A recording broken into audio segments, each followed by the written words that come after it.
Hey everyone. Welcome to Unique Ways with Thomas Gerard, an audio podcast. Got an awesome guest on today. He is the Director of Design Education at Envision.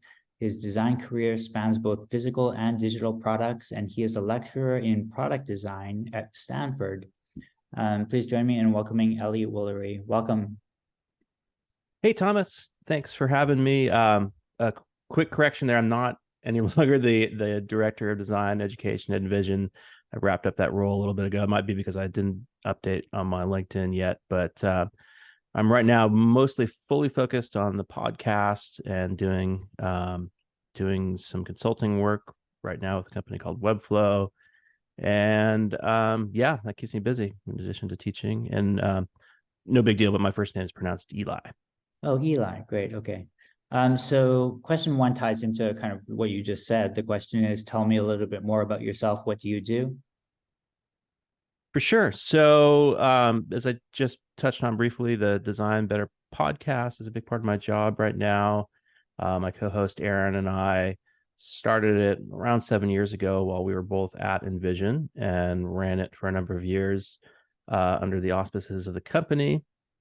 And then this past January, we took it independent. And so we've been doing all the stuff that independent shows have to do that sponsors, fully sponsored shows don't have to do, like find advertisers and other ways of funding the show. So we've been taking on some advertisements and other partnerships, and we also recently started a sort of premium service called Design Better Plus, where you get the episodes ad free, week early, but also access to AMAs, Ask Me Anythings with some of our former guests and industry experts. And yeah, so that's the podcast part of me. I do some consulting work, which I don't have to go into too detail on. It's maybe not the most compelling part of my story right now, but I'm happy to talk about it if you want. And then I teach up at Stanford a class called Implementation, where it's a capstone class for undergraduate product design students. And I help the team there largely with the coaching part of the class is a big part of my role. And it's a 2-quarter class where students come up with a product idea and try to make it real in the world. And that takes a variety of formats. But yeah, happy to talk more about any of those if helpful.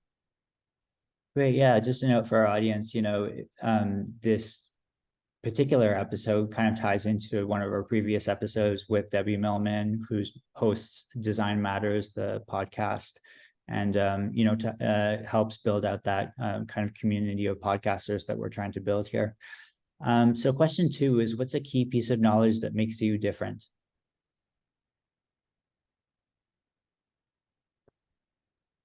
Yeah, so I think maybe what makes me a little different is I have bounced around so much in my career that I've held, like, I don't know if you've called them roles, titles, interests that people pay me for, that whatever you want to call it, that I think that brings kind of a unique perspective to my work. So to give kind of a quick summary, I've done everything from, I spent time as a professional photographer working on food photography, and then also I started underwater photography magazine, so I did underwater photography. Did a little bit of kind of film work in the midst of that. Spent time doing kind of more graphic design sort of oriented work. Prior to that, I was in grad school for a little while doing marine biology, and so I spent time out in the field working as a researcher. And then, more recently, my focus has been more on digital product design and marketing with a podcast. So I've jumped around a lot. So I can't say it's one specific thing, but I think having had a lot of different, often disparate and disconnected elements of my career gives me a different perspective on what I do. Great. Sounds good. Okay. So question three, why this of all things? Why do you do what you do? I really like to make stuff, and I think I touched on that, different careers I've bounced around in, but pretty much all of them have revolved around making things, with the exception of sort of the science part of my career.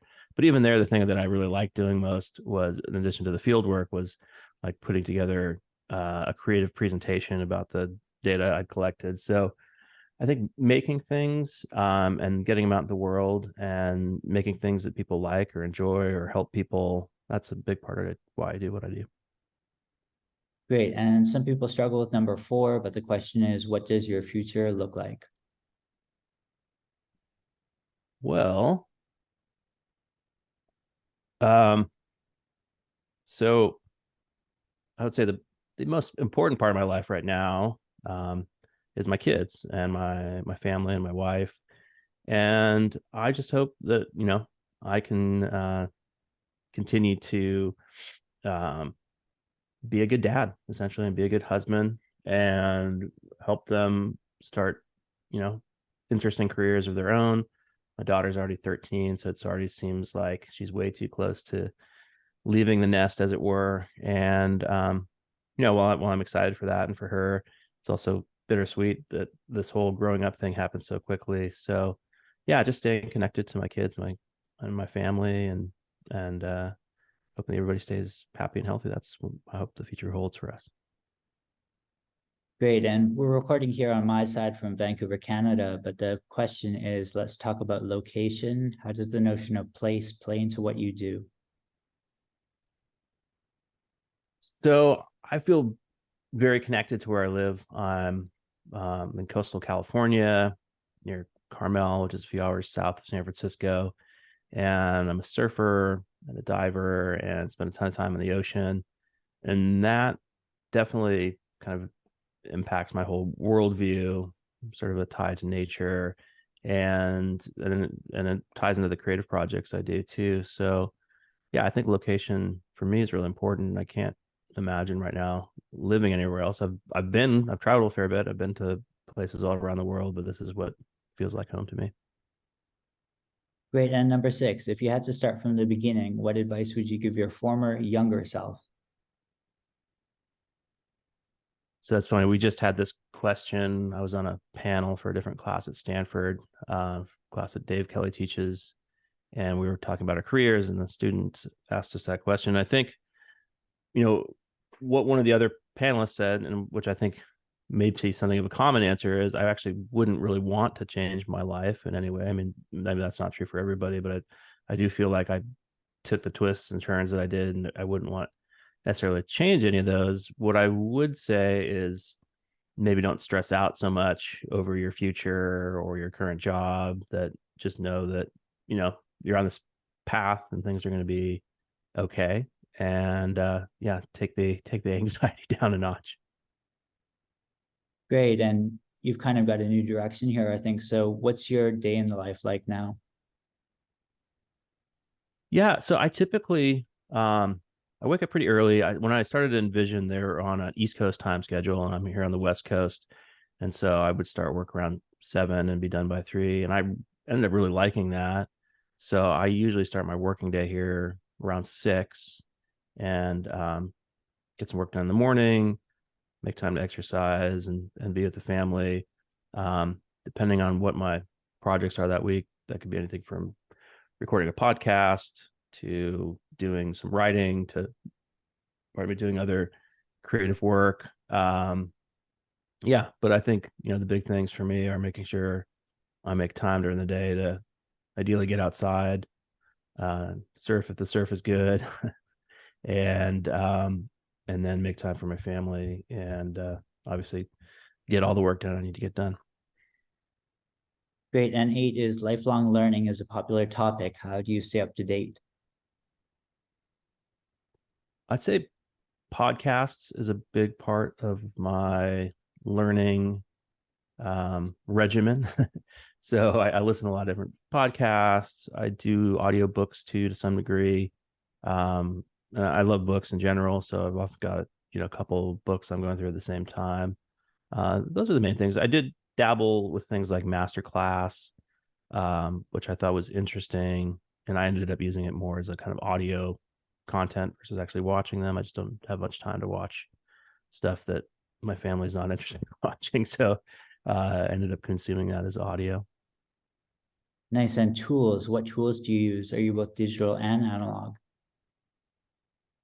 Yes, so lately I've been playing around with a lot of these, AI enabled tools, everything from chat GPT to more specialized tools for making presentations or marketing materials. And I'm really fascinated by that realm, and it's growing by leaps and bounds. And I think, I think people are right to be cautious and concerned about it, but I also think it's opening up a lot of new creative areas. As far as tools go that are analog or physical, I do love cameras. And as I mentioned, it's been a portion of my career as a photographer. And when I was starting that, it was sort of in the transition time between when professionals were using digital and film cameras. And I have a number of film cameras I still use, like a Leica M6, which is pretty well known sort of photojournalist's camera.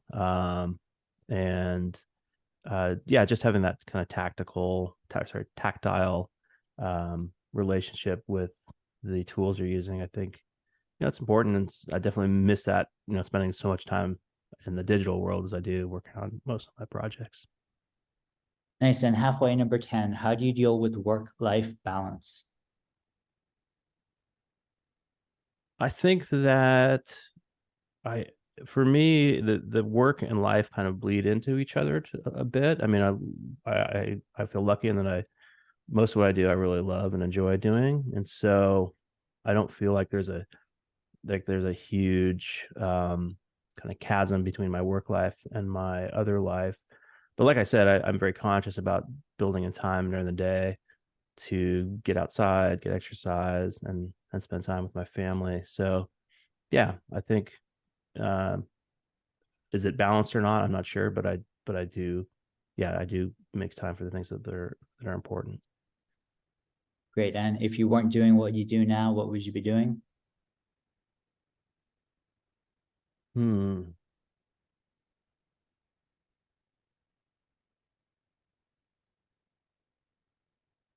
I mean, I mentioned I really like making things, and I don't know. I've thought about, I do make a lot of t-shirts.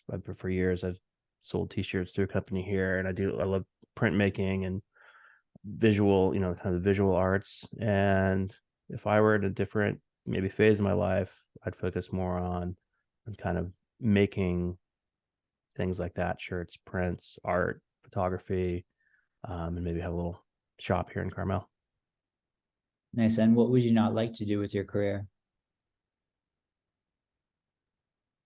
Well, I've been in companies that are big and, well, relatively big and smaller. And I think there can be a tendency in some of these tech companies um, to have a culture of not creating space for other things. So relating to work life balance, you can get caught up in some of these places where, you feel like you're not allowed to make time for yourself. I would not want to be back in a situation there. And I've found myself there in the past and have been able to get out of it. But yeah, I having the flexibility of remote work and space to create my own schedule is important to me. And do you have a favorite word, quote, or sentence?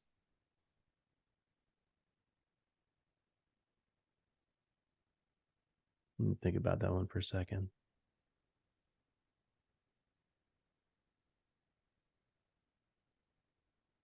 Well, word, I mean, curiosity. I feel that a big part of who I am and how I got to where I am has just been curious about different topics and disciplines and ways of approaching creativity. So curiosity is one of my favorite words for sure.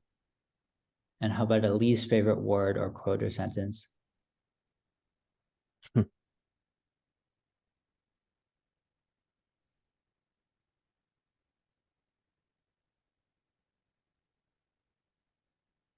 Yeah, let me think about that one for a second.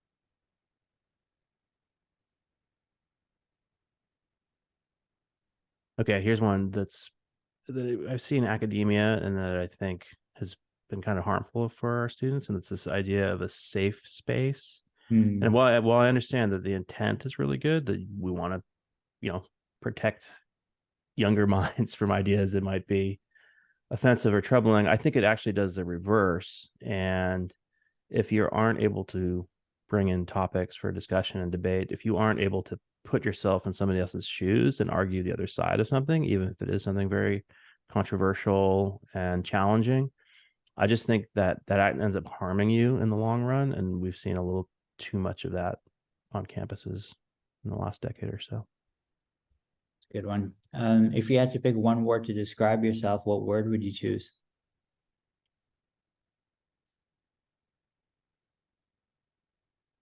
Uh, I guess eclectic would be one that I might choose. And it's funny because the guy that was our kind of resident advisor in my freshman dorm, that's what the word he used to describe my music collection.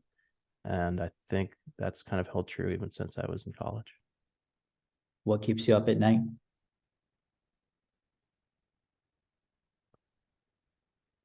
Well, right now I'm kind of in a situation where my father's in very poor health and my mom's taking care of him, and I worry about them both a lot right now. What's a dream you're chasing? So this podcast that we're doing, Sign Better, is originally started out as a kind of a work thing, but it's essentially become for me like a pursuit that I really want to invest a lot of my working time into. And so I think the show's been successful, but for myself and for my co-host to really ideally devote most of our working time to it, we need to kind of take it to the next level. So working on that, and it's exciting, it's fun, it's kind of being back in an entrepreneurial space. So that's my entrepreneurial dream at the moment. Great. And what inspires you?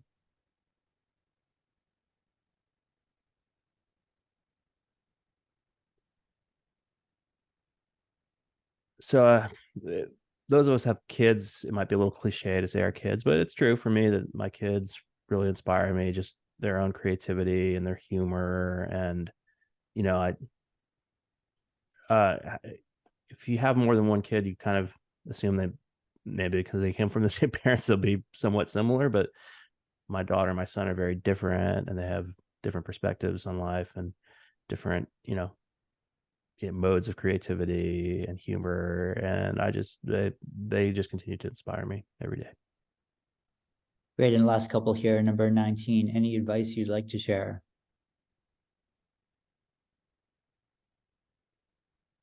Well, I think the subject I just briefly touched on, safe spaces and kind of what's happening in academia, is top of mind for me right now, especially given a lot of crazy stuff that's going on in the world. And I think if I have some advice, it's just to have an open mind to perspectives that are different from your own, and take the time to listen and learn to people who think differently from you. I think we have become a nation that's, you know, on its face very divided. And I think there are unfortunately people and platforms that profit from that division. But fundamentally, I think most of us are actually very connected and on the same page. And we're maybe just too afraid to talk about the things that we might disagree about, or come to this place where it's okay to have one opinion that's different and one opinion that's the same. And I see this kind of play out amongst my own family, because my brothers and I have three younger brothers. We kind of happen to sit across a political spectrum, if you can call it that. And we definitely argue about things. And there are even topics where we have a hard time discussing them because of the friction there, but we still all love each other. And obviously, don't let that get in the way of our brotherhood. So I just hope, yeah, piece of advice would be just take the time to learn and listen to people that are different from you. Awesome. And how can our listeners keep tabs on you? What's our call to action for today?